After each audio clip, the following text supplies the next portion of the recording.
नमस्कार, मैं अजय साहू और आप देख रहे हैं शोरगुल टाइम्स। छत्तीसगढ़ में इसी साल नवंबर-दिसंबर में विधानसभा चुनाव संभावित है। कांग्रेस ने चुनाव को लेकर अपनी तैयारी शुरू कर दी है। गुरुवार को चौहान इंपीरियल स्टील कॉलोनी में कांग्रेस का दुर्ग संभाग स्तरीय कार्यकर्ता सम्मेलन हुआ। इस सम्मेलन में मुख्यमंत्री भूपेश बघेल, छत्तीसगढ़ कांग्रेस प्रभारी कुमारी शैलजा, प्रदेश कांग्रेस कमेटी के अध्यक्ष मोहन मरकाम, विधानसभा अध्यक्ष चरणदास महंत, दुर्ग जिले के प्रभारी मंत्री मोहम्मद अकबर सहित प्रदेश के अन्य कई मंत्री व विधायक अरुण बोरा, देवेंद्र यादव सहित हजारों की संख्या में दुर्ग संभाग के कार्यकर्ता पहुंचे। दोपहर करीब 12:30 बजे सम्मेलन शुरू हुआ। इस सम्मेलन में संभावित विधानसभा चुनाव को लेकर कार्यकर्ताओं को अभी से तैयारी शुरू करने की बात कही गई। इस दौरान प्राय सभी नेताओं ने दुर्ग संभाग में कांग्रेस का इतिहास दोहराया। प्रदेश कांग्रेस कमेटी की योजनाओं को जन जन तक पहुंचाने पर जोर दिया गया। मुख्यमंत्री बघेल ने कहा कि पिछले चुनाव 2 सीटों राजनांदगांव और वैशाली नगर पर कांग्रेस को पराजित होना पड़ा था। पर चुनाव में हम सभी को ऐसा जोर लगाना है कि पूरे दुर्ग संभाग की सभी सीटों पर कांग्रेस का कब्जा हो जाए। इस दौरान कांग्रेस कार्यकर्ताओं में जोश भरते हुए कहा कि प्रदेश सरकार ने अपने अब तक के कार्यकाल में हर वर्ग के लोगों के लिए योजना बनाई है। प्रदेश में लोगों का आर्थिक विकास हुआ है। पिछले चुनाव में कांग्रेस ने अपने चुनावी घोषणा पत्र में जो वायदे किए थे उसमें हर वादों को निभाने की ईमानदार कोशिश की गई है, जिसके कारण लोगों में कांग्रेस के प्रति विश्वास बढ़ा है। प्रदेश प्रभारी कुमारी शैलजा ने कहा कि कांग्रेस का अपना अलग इतिहास रहा है। उन्होंने कहा कि प्रदेश सरकार की उपलब्धियों को जन जन तक पहुंचाना है। कांग्रेस कार्यकर्ताओं की पार्टी और सरकार भी कार्यकर्ताओं के दम पर बनाई गई है। इस मौके पर प्रदेश कांग्रेस अध्यक्ष मोहन मरकाम, प्रभारी मंत्री मोहम्मद अकबर सहित अन्य नेताओं ने भी अपने विचार व्यक्त करते हुए कार्यकर्ताओं को रिचार्ज करने की कोशिश की। शोरगुल टाइम्स ने कांग्रेस के इस संभागीय सम्मेलन को अपने वीडियो में कवर करने की कोशिश की है। आप देखें और इस चैनल को सब्सक्राइब करते हुए वीडियो को लाइक करना ना भूलें। नमस्कार, धन्यवाद। हर क्षेत्र में किसान आंदोलन सबसे ज्यादा हमारे दुर्ग संभाग और वादे चंद्राकर अपने सरकार के खिलाफ भी किसान आंदोलन करते थे।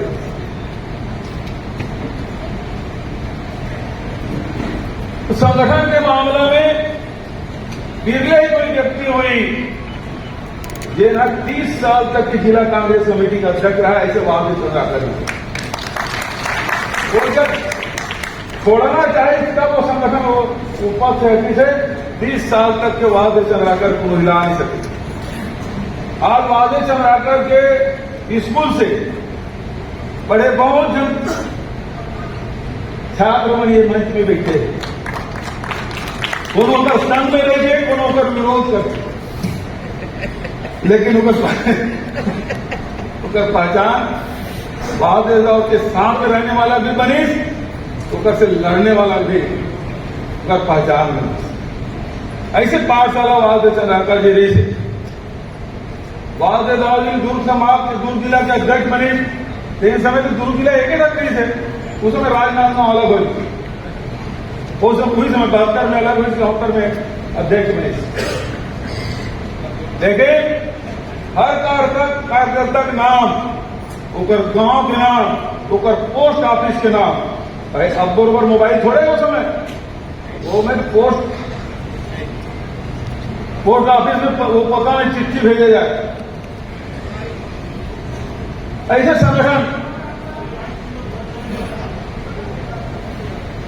11 पैर रखने वाला, राजनीतिक क्षेत्र हो, सामाजिक क्षेत्र हो, आर्थिक क्षेत्र हो, किसान कृषि के क्षेत्र हो, मजदूर के क्षेत्र हो, साहित्य के क्षेत्र हो, सांस्कृतिक के क्षेत्र हो, हर में अपन विशिष्ट पहचान रखे। और जैसे चरण भैया मंत्री पद में छोड़ के सांसद बने, तो यही व्यक्ति से शुरुआत हुई, बाद चंद्राकर काम छूटे।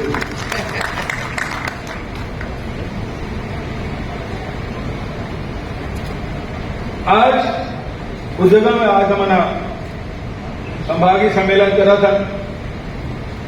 बहुत जन हमारे साथी में बहुत सारे टिप्स दी, संगठन कैसे मजबूत करना है, सोशल मीडिया में कैसे ढंग से हमारा काम करना है, हमारा इतिहास क्या है। ये दरअसल एक तरफ चुनाव के तैयारी के सम्मेलन है, लेकिन दूसरा पहलू ये भी है, यदि ये बात मतलब फॉलो कर ले तो कार्यकर्ता नेता बना की तैयारी नहीं। ये सोशल मीडिया करने नहीं, जो संगठन मजबूत करी, जिन बूथ में काम करी, जिन कांग्रेस इतिहास ले जानी, कांग्रेस के नेता मन के योगदान ले जानी, वो कार्यकर्ता ले नेता बने से कोई नहीं रोक सकता है। मंच के माध्यम से बताना चाहता हूं।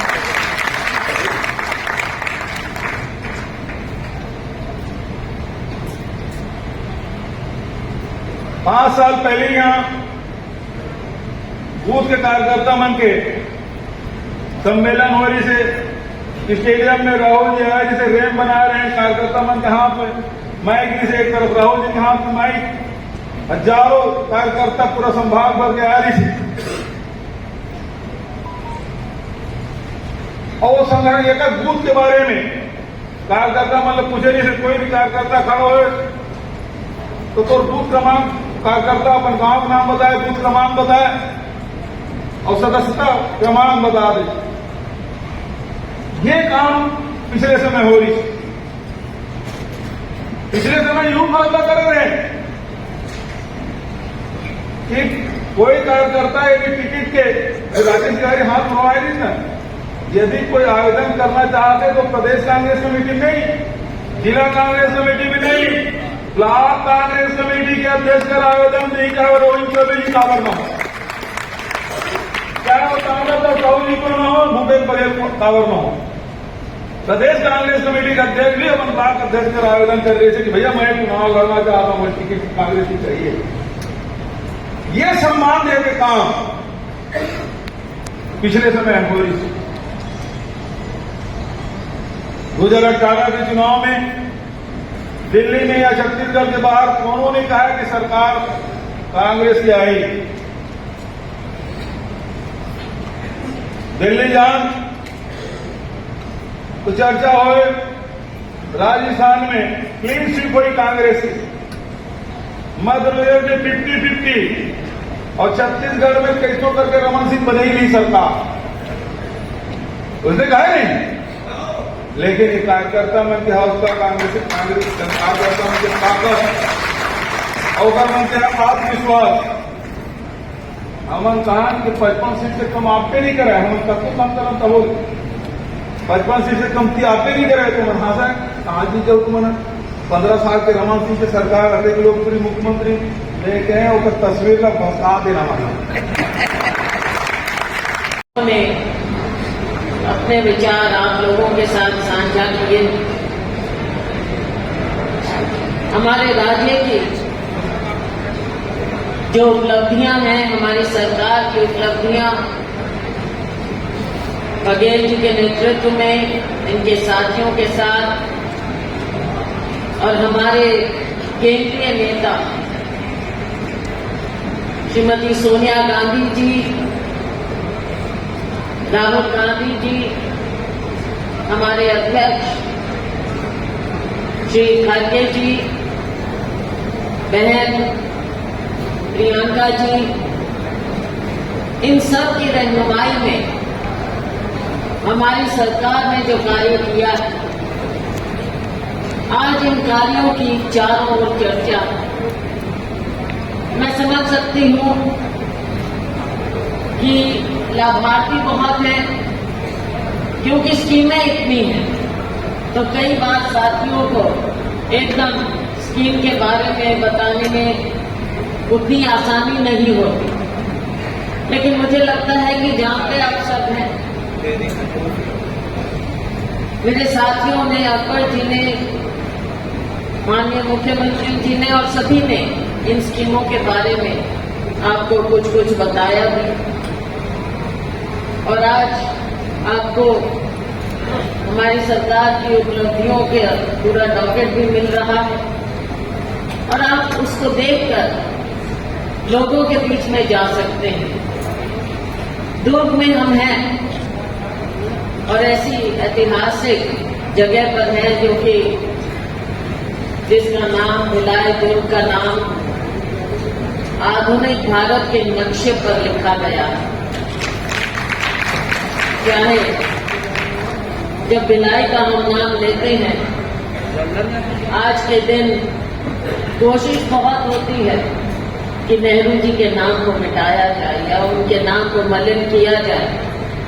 दुख की बात यह है कि हमारे प्रथम प्रधानमंत्री जिन्होंने आधुनिक भारत की नींव रखी, आज खुद प्रधानमंत्री उनके नाम को मलिन करने का प्रयास करते हैं। भारतीय जनता पार्टी उनका सोशल मीडिया माननीय नेहरू जी के नाम को खराब करने का प्रयास करता है। लेकिन जब हम बच्चे थे, छोटे थे, स्कूल में पढ़ते थे, तब से हम भिलाई का नाम सुन रहे हैं, और इसकी नींव, इसकी पहचान पंडित जी ने रखी। उनके बाद यहाँ पर इंदिरा जी आए, राजीव जी आए, सोनिया जी आई, राहुल जी आए। मुझे याद है सोनिया जी का भी मैं अरुण जी से बात कर रही थी। सोनिया जी की जो पहली पब्लिक मीटिंग थी वो यहाँ होनी थी, भिलाई से शुरुआत होनी थी, भिलाई के पूरा एरिया से। और हम यहाँ पर उस समय आए, मेरे साथी यहाँ पर बैठे हैं नौजवान सचिव महोदय, उस समय मैं सचिव थी कांग्रेस पार्टी, और हमें काम दिया जाता था उस समय कि जहाँ भी सोनिया जी की मीटिंग हो पहले हमको जाकर हमें वहाँ भेजा जाता था और हम वहाँ जाकर तैयारी करते थे उस पब्लिक मीटिंग की। तो उस समय दिग्विजय जी मुख्यमंत्री थे, तब हम यहाँ पर आए और एक शानदार रिसेप्शन यहाँ पर मोतीलाल वोरा जी थे, एक शानदार रिसेप्शन सोनिया जी को और उनकी पहली पब्लिक मीटिंग में यहाँ के लोगों ने दिया। साथियों, चंदूलाल चंद्राकर जी बहुत सीनियर नेता रहे, लेकिन मेरा सौभाग्य रहा कि हालांकि वो मेरे पिताजी के कॉलीग रहे थे, लेकिन जब मैंने अपनी राजनीति की शुरुआत की तब उनसे मिलने का मौका मिला चंदूलाल चंद्राकर जी के, और वो मुझे बुलाकर, क्योंकि तब मैं और छोटी मंत्री थी अर्जुन सिंह जी के साथ, तो वो मुझे बुलाकर लोगों से मिलवाते भी रहते। बहुत अच्छा लगता था, ऐसे सीनियर नेता हमारे रहे। मोतीलाल वोरा जी यहाँ से रहे, उनके नाम से ये पूरा क्षेत्र जाना जाता है, चंद्राकर जी के और मोतीलाल वोरा जी के। और अभी भी जब हम AICC में बैठते हैं तो सभी लोग वोरा जी को याद करते हैं कि वोरा जी पूरे नियमित रूप से सुबह आते थे AICC में, और वो अकेले थे जो पूरे AICC में सुबह से शाम तक मिलते थे। सभी वर्कर्स, जो वर्कर देश भर से आ गया है, उन्हें वोरा जी मिलते। ऐसे नेताओं की ये भूमि है, ऐतिहासिक भूमि है, और आप लोगों ने पिछली बार 20 में से 17 पर 18 यहाँ से अपने MLA जिताकर भेजे। हम आपसे यही उम्मीद करते हैं, और आज जो हम सभी लोग यहाँ एकत्रित हुए हैं, पूरे संभाग से आप लोग आए हैं, सभी जिम्मेवार लोग हैं, कांग्रेस पार्टी को समझते हैं, मेहनत करते हैं। पिछली बार आप लोगों ने जिताया आपकी मेहनत के कारण, और कांग्रेस पार्टी की रीढ़ की हड्डी हमेशा कांग्रेस का बनकर रहा है। हमारी विचारधारा, हमारा नेतृत्व, और सबसे ज्यादा बढ़कर हमारा कांग्रेस का वर्ग। हमारे संभावित सम्मेलन का कार्यक्रम होने जा रहा है, उसमें आप सभी ने भाग लिया है, तो आप सभी का इस मंच के माध्यम से मैं स्वागत करता हूँ, और साथ ही साथ अपेक्षा भी करता हूँ कि यह कार्यक्रम जब तक चलेगा आप लोग अनुशासन में रहेंगे, क्योंकि हमारे इतने बड़ी शिक्षक अपनी बातों को रखेंगे, उसमें जो आने वाले 2023 के विधानसभा और 2024 लोकसभा चुनाव में हमको जनता के बीच में, हमको किसानों के बीच में, हमको युवाओं के बीच में कैसे जाना है, इसकी जानकारी दी जाएगी। साथ ही साथ हमको भारतीय जनता पार्टी का मुकाबला कैसे करना है, इसकी भी जानकारी कार्यक्रम के माध्यम से, इस सम्मेलन के माध्यम से आप सभी को मिलेगा। मुझे उम्मीद है कि आप सब आज के कार्यक्रम को शांतिपूर्वक अनुशासन में रहकर सफल बनाएंगे।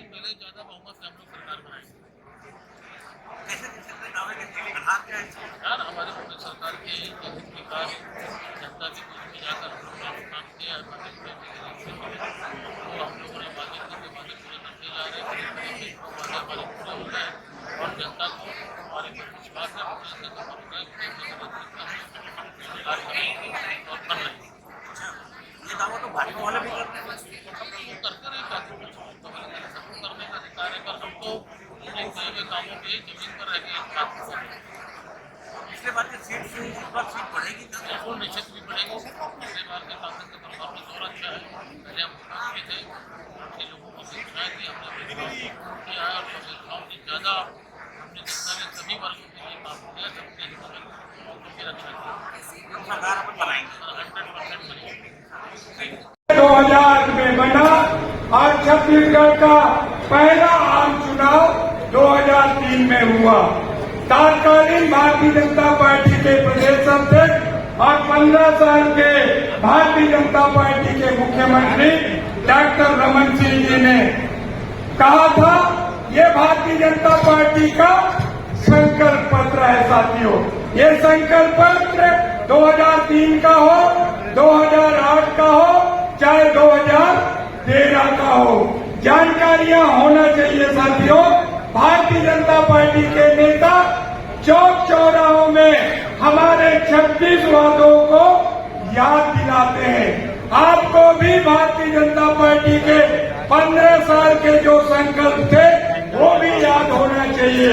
2003 में जो आदरणीय मोहम्मद अकबर साहब ने कहा था, भारतीय जनता पार्टी का कहना था हर किसान का कर्जा माफ, 500 रुपया बेरोजगारी भत्ता देंगे, प्रत्येक आदिवासी परिवार को हम नौकरी देंगे, हम जर्सी गाय देंगे, 146 विकास खंडों में दाल भात केंद्र खोलेंगे, 1990 तक हम पट्टा देंगे और 2008 में भाजपा जहां विकास वहां अंत्योदयधारियों को 1 रुपये चावल देंगे, 5 हाथ पावर का पंप देंगे और पलायन मुक्त छत्तीसगढ़ बनाएंगे। 2023 में 2100 रुपये धान का समर्थन मूल्य देंगे, 300 रुपया बोनस देंगे और 7 दाना किसानों का 1-1 दाना धान खरीदेंगे। आपने देखा होगा 15 साल के भारतीय जनता पार्टी के साथियों, उसको आप देखिए, आपको पता होना चाहिए। साथियों, ऐसा कोई सगा नहीं जो भारतीय जनता पार्टी ने ठगा नहीं। साथियों, आप कहीं न कहीं भारतीय जनता पार्टी के 15 साल और हमारे सरकार माननीय मुख्यमंत्री भूपेश बघेल साहब के नेतृत्व में 4.5 साल के कार्यकाल को देख लीजिए। साथियों, 2018 के चुनाव में तत्कालीन प्रदेश अध्यक्ष और हमारे माननीय मुख्यमंत्री भूपेश बघेल साहब के नेतृत्व में छत्तीसगढ़ की महान जनता के पास हम 36 वादों के साथ गए थे और छत्तीसगढ़ की महान जनता ने हमें 68 सीटों के साथ सरकार बनाने का मौका दिया। मंच के बाईं ओर जो खड़े हैं, उनसे भी अनुरोध है कि वो अपना उचित स्थान ग्रहण करें। कितने लोग बाएं ओर खड़े हैं, मेरी आवाज जाती होगी। जितने भी जो अलग अलग योजनाओं में आम जनता को लाभ हो रहा है, उसकी जानकारी हमारे कांग्रेस को होना चाहिए। इस उद्देश्य से इसको लाया गया और लाने के बाद बारी बारी से अलग अलग लोगों को जिम्मेदारी दी गई है जो अपने अपने ढंग से पूरी बात रखेंगे। और इन बातों को फिर आम जनमानस तक पहुंचाने का जिम्मेदारी हमारे पदाधिकारियों की इसलिए बुलाएंगे। आने वाले चुनाव में कांग्रेस की क्या पोजीशन बनेगी? कांग्रेस की बहुत ही अच्छी पोजीशन है और मैं समझता हूँ बहुत ही आराम से कांग्रेस ने अभी 72 सीट, तो आपको क्या लगता है कि 72 सीट जीत पाएगी? उनका पूरा आकलन बहुत हमेशा कांग्रेस कमेटी की जब अध्यक्ष थे तब भी उनका आकलन सही था और अभी भी आकलन सही नहीं है। भाजपा वाले भी तो दावा कर रहे हैं जब सरकार हमारी बनाएगी। भाजपा वाले पिछले बार भी दावा किए थे, नारा दिए थे +65, लेकिन क्या हाल हुआ आपको मालूम है। फिर अगले दिन गया तो देखा कि खैरागढ़ जिला बनने में 6 दिन 3 घंटा बाकी समय के हिसाब से। तो मैंने रुक के पूछा कि भाई ये क्या कारण है, ये इस प्रकार के डिस्प्ले क्यों? तो बोले कि मुख्यमंत्री जी ने घोषणा किया है हमको जिताओ तब हम जिला बनाएंगे। तो ये 7 दिन और 3 घंटा जो बाकी है ये रिजल्ट का दिन है और इस दिन कांग्रेस जीतेगी और जिला बनेगा और वही हुआ। इस कारण हम भरोसे का सम्मेलन आयोजित कर सकते हैं। दूसरी बात, आज का ये जो संभागीय सम्मेलन है, सबसे पहले अपने सरकार की योजनाओं के बारे में जानकारी देने के पहले आप सबको ये भी जानकारी में रहना चाहिए कि जो 15 साल की सरकार थी वो क्या क्या कहते हैं और उन्होंने क्यों नहीं किया। बहुत सरल तरीके से उन्होंने कहा था कि हम हर आदिवासी परिवार को एक गाय देंगे, हर आदिवासी परिवार के एक सदस्य को नौकरी देंगे, सभी बेरोजगारों को भत्ता देंगे, 5 हाथ पावर का बिजली का फ्री करेंगे और 270 रुपये बोनस देंगे। अपनी बात तो हम लोग कहना ही है, लेकिन ये भी जानकारी में होना चाहिए कि वो क्या क्या बोल गए और नहीं कर पाए। दूसरी बात, केंद्र सरकार की तरफ से क्या कहा गया, सबके खाते में 15 लाख, विदेशों से काला धन लाना है, सबके खाते में 15 लाख देना है, 2 करोड़ लोगों को रोजगार देना है। तीसरी बात ये कि 100 दिनों में महंगाई कम करना है और चौथी बात ये कि जो खेती किसानी का जो आय है, जो कृषि से जो आय होता है उसको 2 गुना करना है। ये तो बात हो गई उनकी। अब तो छत्तीसगढ़ सरकार की तरफ से जिस दिन माननीय मुख्यमंत्री जी ने शपथ लिया उस दिन से हमारे काम की शुरुआत की और उन्हीं कार्यों के बारे में जानकारी देने के लिए मुझको यहाँ आमंत्रित किया गया है। सबसे पहले हमने 9,500 करोड़ का 18 लाख किसानों का कर्जा माफ किया। ये पहला काम। राहुल गांधी जी आकर उन्होंने एक घोषणा की थी कि हम किसानों का कर्जा माफ करेंगे। सरकार बनने के दिन उसी दिन 2 घंटे के भीतर ये काम किया गया कि 18 लाख किसानों का 9,500 करोड़ रुपये का कर्जा माफ है। भिलाई स्टील प्लांट लगा है जिसको नेहरू जी लगाने आए थे, सबसे पहले इसी संभाग को दिया गया। सबसे बड़ा सांस्कृतिक केंद्र भले कोई कुछ कहे, संस्कारधानी नाम रख ले, मगर संस्कार यदि है तो दुर्ग संभाग में है, दुर्ग जिले में। अगर राजनीतिक सूझबूझ है तो यही है, राजनीति में मंत्र देने वाले लोग हैं तो यही है।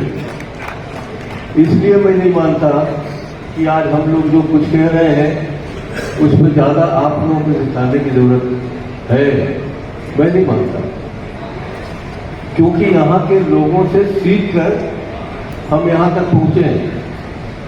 आपको याद होगा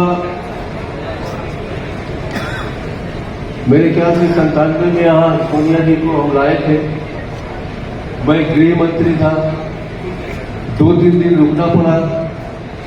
भैया मैं वासुदेव चंद्राकर जी के यहाँ खाना खाने जाता था, आज उनके लक्ष्मण भाई नहीं है, शायद प्रतिभा भी नहीं है, तो उनने मुझसे कहा कि देखो बेटा मंत्री संतरी तो कुछ नहीं रहता। अब हमारे चंदूलाल चंद्राकर थे, सुने देना बोल चंदूलाल जी चंद्राकर थे, अब वो नहीं रहे। छत्तीसगढ़ की आवाज को दिल्ली में पहुंचाने वाले लोग, चाहे आपके यहाँ के वर्मा हो, चाहे हमारे चंदूलाल जी हैं, नहीं रहे। अब तुमको वहां जाना।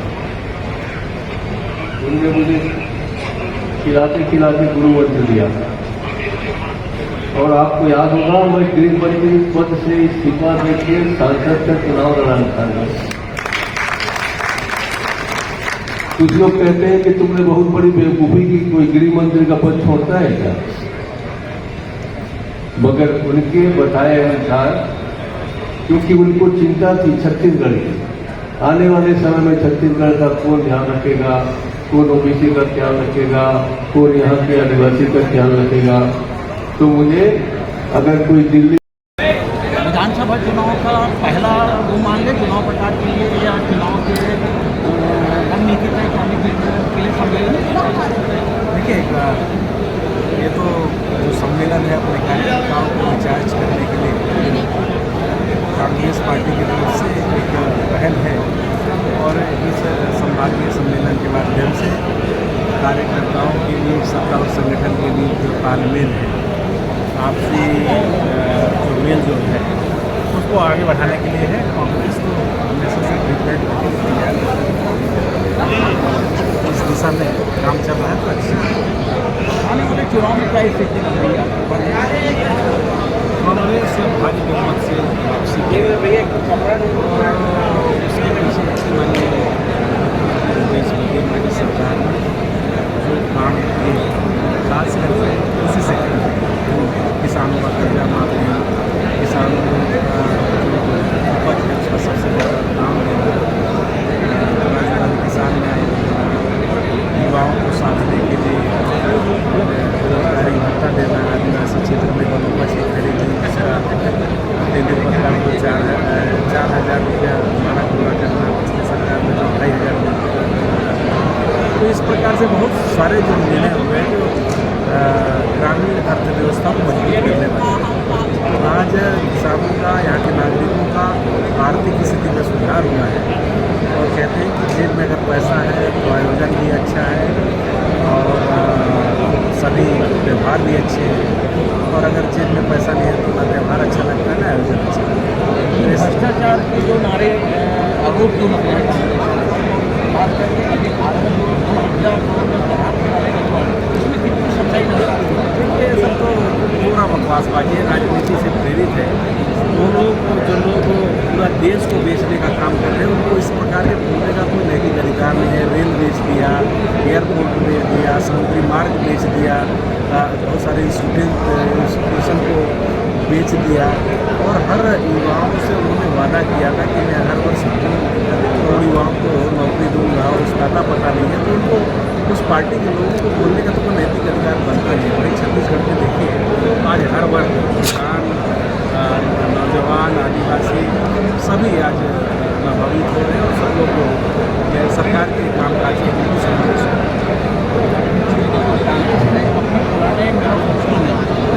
शराब बंदी की बात है, सभी कांग्रेस ने सरकारी पार्टी अपना स्थान ग्रहण कर लें। 5 से 7 मिनट में हालांकि मुख्यमंत्री शैलजा की जनता में बताने वाले हैं। हमारे बीच में मुख्यमंत्री आदरणीय ताम्रध्वज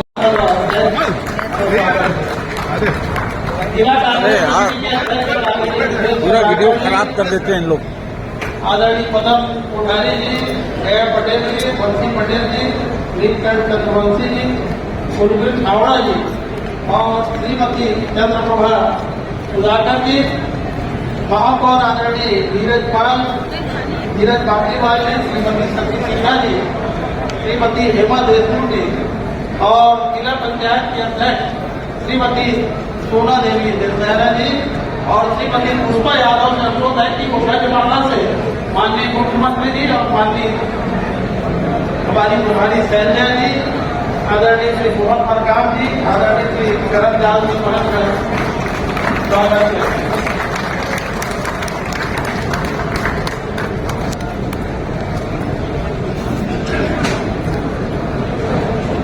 अभी हम लोग कांग्रेस के इतिहास के बारे में माननीय सुरेंद्र शर्मा जी के माध्यम से जानकारी ले रहे थे। आने वाले समय में नवंबर में विधानसभा का चुनाव होना है, 2024 में लोकसभा का चुनाव होना है। तो पार्टी का क्या रूपरेखा रहेगा, इसके लिए इस सम्मेलन में मैं हमारे भारतीय राष्ट्रीय कांग्रेस के राष्ट्रीय सचिव आदरणीय श्री राजेश तिवारी जी को आमंत्रित करता हूँ कि वह और हम सबको संबोधित करें। सभी मीडिया के साथियों से निवेदन है